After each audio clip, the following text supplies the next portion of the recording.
I can still feel the August heat pressing against the windows, see the white linen tablecloths catching the afternoon light, hear the clink of champagne glasses and the soft murmur of conversation. My granddaughter Olivia's engagement party should have been one of the happiest days of her life.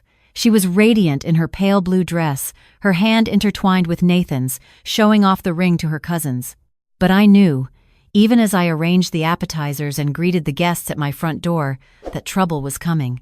I could see it in the way Nathan's mother, Diane Crawford, surveyed my home when she walked in.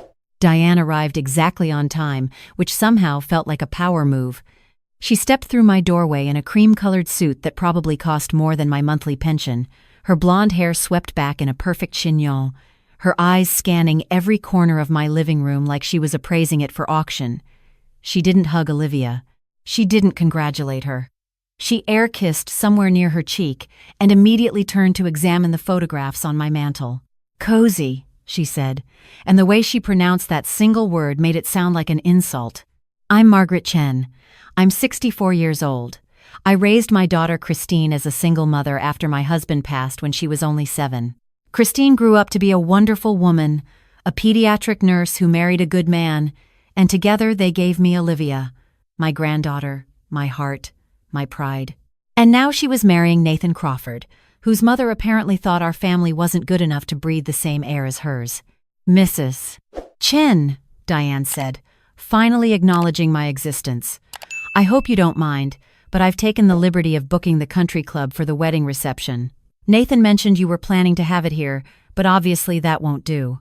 Not for a Crawford wedding." I felt my jaw tighten, but I smiled. "That's very generous, Diane, but Olivia and Nathan have already decided. The ceremony will be in my garden, and the reception will be in the community hall where Christine and David got married. It's a family tradition." Diane's laugh was like glass breaking. How quaint. "Well, we'll discuss it later. Where can I put my gift?" The party flowed around that uncomfortable beginning like water around a stone. My daughter Christine worked the room, making sure everyone had drinks and food, smoothing over the tension that followed Diane like a shadow. Nathan seemed embarrassed by his mother, constantly trying to steer conversations away from whatever she was about to say. And Olivia, my sweet Olivia, kept glancing at Diane with an expression I recognized. Hope. She was hoping her future mother-in-law would warm up, would accept her. It broke my heart because I knew women like Diane Crawford. I'd dealt with them my whole life, and they never warmed up. They just found new ways to make you feel small. The moment came 2 hours into the party. We'd just finished the toast. David, my son-in-law, had given a beautiful speech about Olivia, growing from a stubborn toddler who insisted on feeding herself spaghetti into a brilliant young architect who designed buildings that would outlast us all. Everyone was laughing, wiping happy tears, raising their glasses. And then Diane stood up. "I'd like to say a few words as well," she announced, and something in her voice made the room go quiet in a different way. Not anticipation. Dread. Nathan reached for her arm. "Mom, you don't have to do that." Nonsense. She shook him off like he was a gnat. "I'm the mother of the groom. I have every right to speak." She turned to face the room, her champagne glass held aloft like a scepter. 30-some people stared back at her, including my daughter, my son-in-law, my brother and his wife, Olivia's college friends, and the neighbors who'd watched her grow up. When Nathan first told me he was dating Olivia, Diane began, "I'll admit I was concerned. Nathan comes from a very distinguished family. His father, rest his soul, was a federal judge. His grandfather founded Crawford & Associates, one of the most prestigious law firms in Massachusetts. The Crawfords have a legacy to uphold." I watched Olivia's smile falter. Nathan had gone pale. But I told myself to give her a chance. Perhaps she would surprise me. Diane paused, letting that perhaps hang in the air like a blade. "And to be fair, Olivia is a lovely girl. Very sweet. Very simple." "Mother," Nathan said sharply. "I'm complimenting her, Nathan. Simplicity can be refreshing." Diane's smile didn't reach her eyes. "But I do worry. I worry that Olivia doesn't understand what she's marrying into. The expectations, the responsibilities. A Crawford wife needs to be able to host senators and CEOs. She needs to navigate society. Not just draw pictures of buildings. I'm an architect, Mrs. Crawford. Olivia's voice was quiet but steady. I design hospitals and schools. I think that's a little more than drawing pictures. Of course, dear. I didn't mean to offend. Diane's tone said she absolutely meant to offend. I'm just being honest because no one else will be. Someone needs to prepare you for the reality that you're marrying above your station. Your grandmother's little house is charming, but charm doesn't pay for Ivy League tuitions. Charm doesn't get you into the right clubs. And frankly, charm won't help when you're standing in a room full of people who can trace their ancestry back to the Mayflower and you can trace yours back to, well. She let the sentence hang there, unfinished, and somehow that was worse than if she'd said something explicitly racist. The implication was enough. The room had gone completely silent. I could hear the ice settling in someone's drink. My daughter Christine stood up. That's enough, Diane. Oh, Christine, don't be so sensitive. I'm not saying anything everyone isn't already thinking. Olivia is a lovely girl, but she's out of her depth. The kindest thing I can do is help her see that before she makes a mistake she can't take back. Diane turned to Olivia, her expression almost motherly in its condescension. Sweetheart, I've been doing this for 40 years. Trust me. You don't have what it takes to be a Crawford wife. Your grandmother raised you in a 3-bedroom house in a middle-class neighborhood. Your mother is a nurse. Your father sells insurance. There's nothing wrong with that life. It's perfectly adequate. But adequate isn't enough for my son. Nathan deserves someone who matches his potential, not someone who will hold him back. Olivia's eyes were bright with tears she was refusing to let fall. Nathan had his arm around her, his face a thundercloud, but he seemed paralyzed, caught between defending his fiancée and confronting his mother in front of everyone. I stood up. My knees creaked. My hip protested. I'm 64 years old, and some mornings my body feels every single one of those years. But in that moment, I felt 25 again. I felt like the young widow who worked 2 jobs to put herself through community college, who raised her daughter alone, who built this life with her own 2 hands, without a Crawford legacy or a federal judge father or a single thing handed to her. Diane, I said, and my voice carried across the silent room. May I tell you a story? She turned to me, eyebrows raised in that same dismissive expression she'd been wearing all afternoon. By all means, Margaret. I'm sure it will be very folksy. It's about a woman I knew a long time ago. A young woman from a good family. Wealthy. Prestigious. All the right connections. I walked slowly around the edge of the room as I spoke, and people turned to follow me with their eyes.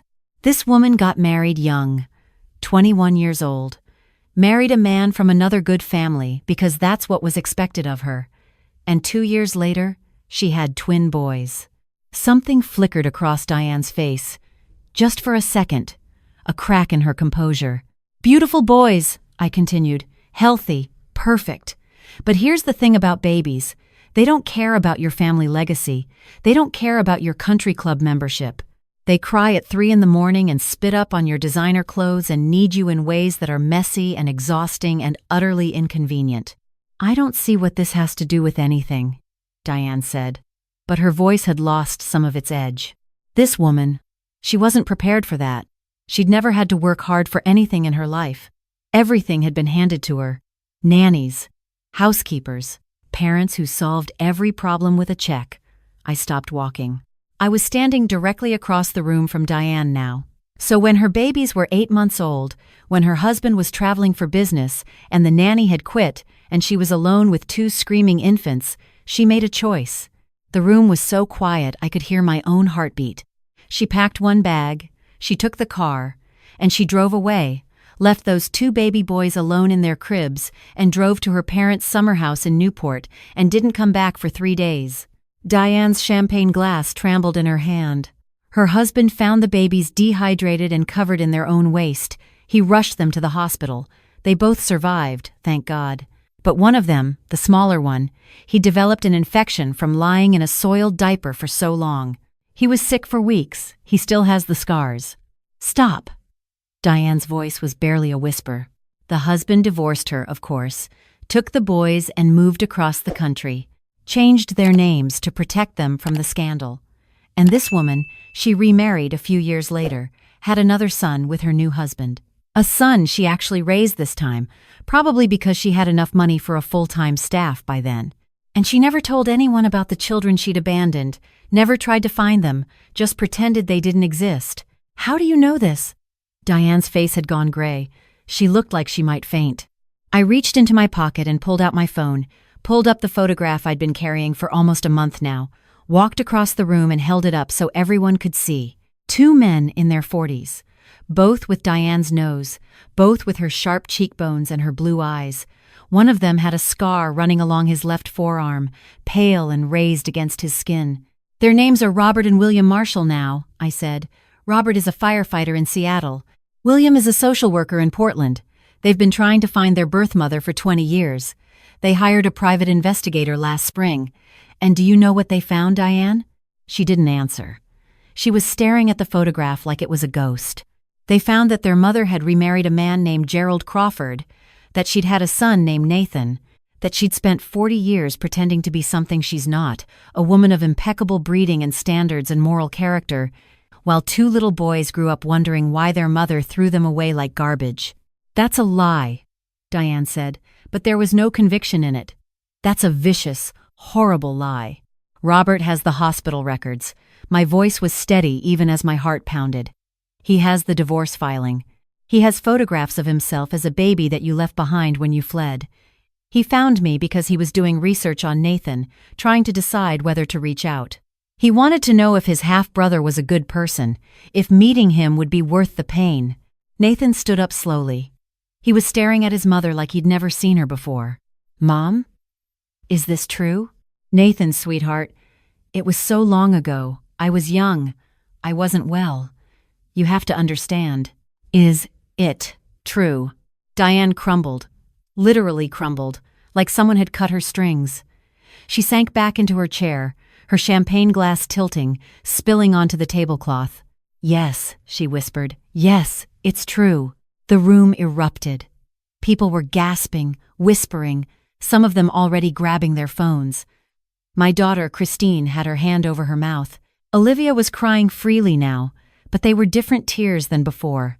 Nathan was standing in the middle of the chaos, his face unreadable, his hands clenched at his sides. I was 23, Diane said. And now she was crying too, ugly tears that ruined her perfect makeup. I wasn't ready. I didn't want to be a mother. They were screaming all the time, and I couldn't sleep, and Douglas was never there, and I broke. I broke, and I ran. And by the time I came back, Douglas had already filed for divorce and gotten an emergency custody order. He said if I tried to contact them, he'd press charges for child endangerment. He said he'd ruin me. So you just gave up? Nathan's voice cracked. You just walked away from your own children? I didn't have a choice. Everyone has a choice. I said it quietly, but the words cut through the noise. I was 27 when my husband died and left me alone with a 4-year-old and $20,000 in medical debt. I worked double shifts. I lived on rice and beans for 3 years. I never once thought about walking away, because that's what mothers do. They stay. Diane looked at me with pure hatred in her eyes. You had no right. This was private. This was my past. And you had no right to stand in my home and tell my granddaughter she's not good enough. You had no right to mock her family, her upbringing, her dreams. You had no right to pretend you're better than us when you abandoned your babies in dirty diapers and didn't look back for 40 years. Grandmother. Olivia's voice was small but clear. How did you know to tell us today? I turned to my granddaughter, my heart aching for her even as I stood firm in what I'd done.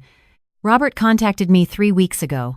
He wanted to learn about Nathan before deciding whether to reach out. We've been talking. He's a good man. He doesn't want revenge. He just wants to understand why his mother left and whether he has any chance of knowing his little brother. I looked at Diane. I wasn't planning to say anything today. I was going to tell Olivia and Nathan privately, after the party, and let them decide how to handle it. But then she stood up and said those things about you, sweetheart, about our family. And I realized that some secrets protect the innocent, but some secrets protect the guilty. And I was done protecting her. The party dissolved after that. Guests made awkward excuses and left in ones and twos. My daughter Christine took over hostess duties, thanking people for coming, apologizing for the scene. Diane sat in her chair like a woman turned to stone, not moving, not speaking, while Nathan paced the room and Olivia watched them both. Finally, Nathan stopped pacing. He stood in front of his mother and looked down at her with an expression that broke my heart because I recognized it.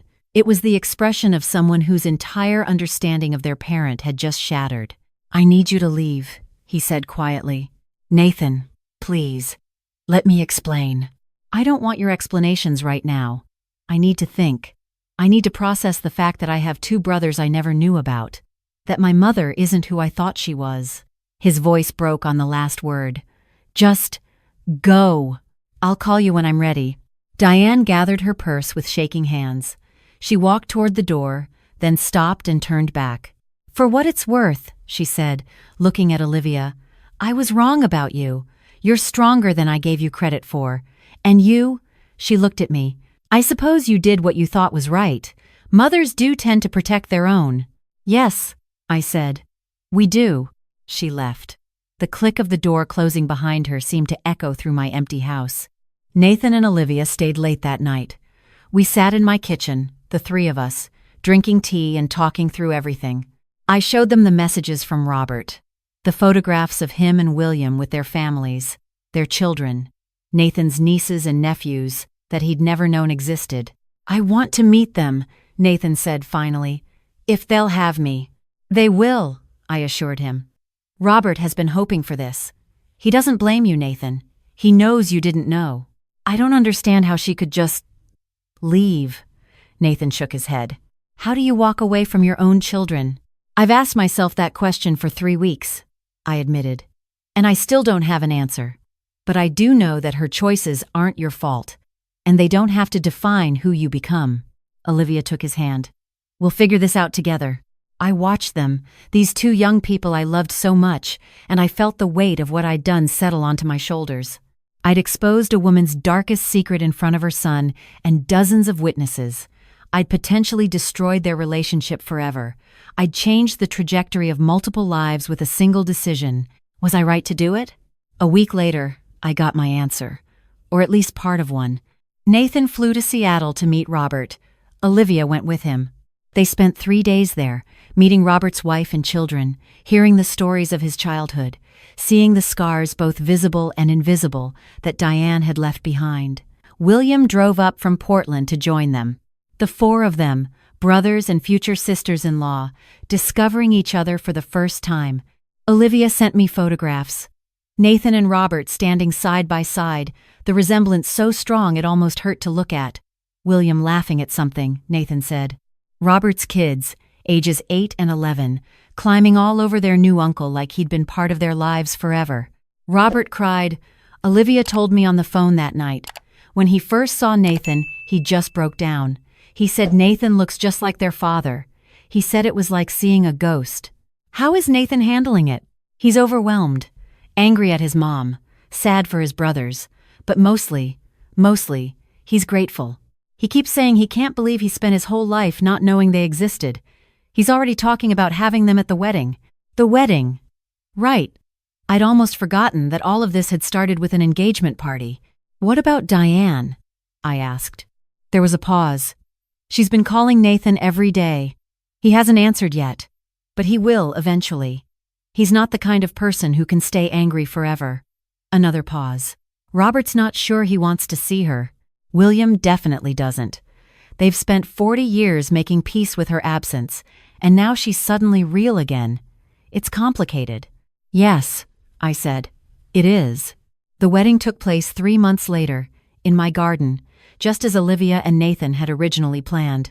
It was smaller than it might have been because several of Diane's society friends declined to attend after the scandal became public. But it was full of people who genuinely loved the couple, and that was worth more than any country club reception. Robert was Nathan's best man. He gave a speech that made everyone cry, about finding family in unexpected places, about the brother he'd dreamed of meeting his whole life, about second chances and new beginnings. William stood beside him, quieter but present, part of a family he'd never thought he'd have. Diane was there. Olivia and Nathan had discussed it for weeks before deciding to invite her. She came alone, wearing a simple navy dress instead of her usual designer statement pieces. She sat in the back row during the ceremony. She didn't try to give a speech at the reception. But I watched her watching Nathan. I watched her watching Robert. I saw the tears running down her face when the brothers embraced after the ceremony, when Nathan introduced his new wife to the half-brothers she'd never known he had. She approached me during the reception. I was sitting at a corner table, nursing a glass of wine, my feet aching from standing too long. "May I sit?" she asked. I nodded. She sat across from me, her hands folded in her lap like a schoolgirl waiting to be scolded. "I've spent the last 3 months in therapy," she said quietly, "trying to understand why I did what I did, trying to face it instead of running from it like I've done my whole life." She looked at me, and for the first time, I saw something genuine in her eyes, something broken but trying. "I was wrong. About everything. About Olivia. About your family. About what makes someone worthy of love and respect. I've been building walls my entire life, trying to protect myself from the guilt of what I did, and I took it out on everyone around me. I didn't say anything. I just listened. Robert came to see me last month. He wanted answers. I told him everything. The depression I didn't understand because no one talked about it back then. The panic attacks, the feeling that I was drowning and no one could hear me screaming. It doesn't excuse what I did. Nothing excuses leaving babies alone like that. But at least now he knows it wasn't about him. It was never about him. "What about William?" I asked. Her face crumpled slightly. "William isn't ready. He may never be. And I have to accept that." She took a deep breath. "I spent 40 years pretending to be perfect because I couldn't face the truth of what I'd done. And all that time, I was just hurting more people. Hurting Nathan with my expectations. Hurting every woman who married into our family with my criticism." She looked at me directly, including the way I treated Olivia. I was threatened by her because she reminded me of everything I'm not. Strong, self-sufficient, capable of love without conditions. "So what now?" I asked. "Now I try to be better. I won't be perfect. I'm 63 years old and I've been broken for a long time. But I can try." She stood up, smoothing her dress. "Thank you, Margaret, for doing what I was too cowardly to do. For bringing my sons back into the light." She walked away before I could respond. I sat there for a long moment, thinking about everything that had happened. The party, the revelation, the aftermath that rippled outward in ways I never could have predicted. My daughter Christine found me a few minutes later. She sat down in the chair Diane had vacated and handed me a fresh glass of wine. "Mom, are you okay?" "Just thinking. About whether you did the right thing?" I smiled at her. "My daughter. The child I raised alone, who grew up to be kind and strong and loving, who married a good man and raised a wonderful daughter of her own." "No," I said. "I know I did the right thing. I'm thinking about how complicated life is. How people can do terrible things and still find some kind of redemption. How families break apart and come back together in ways we never expect." Christine leaned her head on my shoulder, the way she used to do when she was a little girl and the world felt too big. "Olivia told me what Diane said to you. About trying to be better. Do you think she means it?" "I think she wants to mean it. Whether she can actually change." Christine shrugged. "That's up to her." We watched the reception together for a while. Olivia and Nathan dancing their first dance as husband and wife, Robert spinning his daughter around on the dance floor while his wife laughed. William sitting with Nathan's college friends, telling some story that had them all cracking up. "You gave Nathan a family," Christine said softly. "A real one. Brothers he never knew he had. Nieces and nephews. A whole history. I gave him the truth. What he builds with it is up to him." But watching him dance with Olivia, watching him laugh with Robert, watching him live in a world that was fuller and more complicated than the one he'd known 3 months ago, I felt something I hadn't expected. Peace. I'm 64 years old. I've made mistakes in my life. I've said things I regret and done things I can't take back. I've been judgmental and stubborn and sometimes downright difficult. But standing up for Olivia that day, refusing to let Diane's cruelty go unchallenged, bringing a hidden truth into the light, that's not something I regret. Some people told me I was too harsh, that I should have handled it privately instead of exposing Diane in front of everyone, that I humiliated her the same way she was trying to humiliate Olivia. Maybe they're right. Maybe there was a gentler way. But I think about my granddaughter's face when Diane called her simple. When she implied Olivia wasn't good enough because of her background, her ethnicity, her ordinary family, I think about the tears Olivia was fighting to hold back and the way her hands trembled when she set down her champagne glass. And I know I'd do it again. Because I'm a grandmother, I'm a mother, and protecting the people you love, even when it's messy, even when it costs you, even when the world tells you to stay quiet and keep the peace. That's what we do. That's what real family does. And if Diane Crawford couldn't understand that after 63 years of running from the truth, then maybe, just maybe, watching her sons reunite at her youngest child's wedding finally taught her something. Some lessons come late, but late is better than never.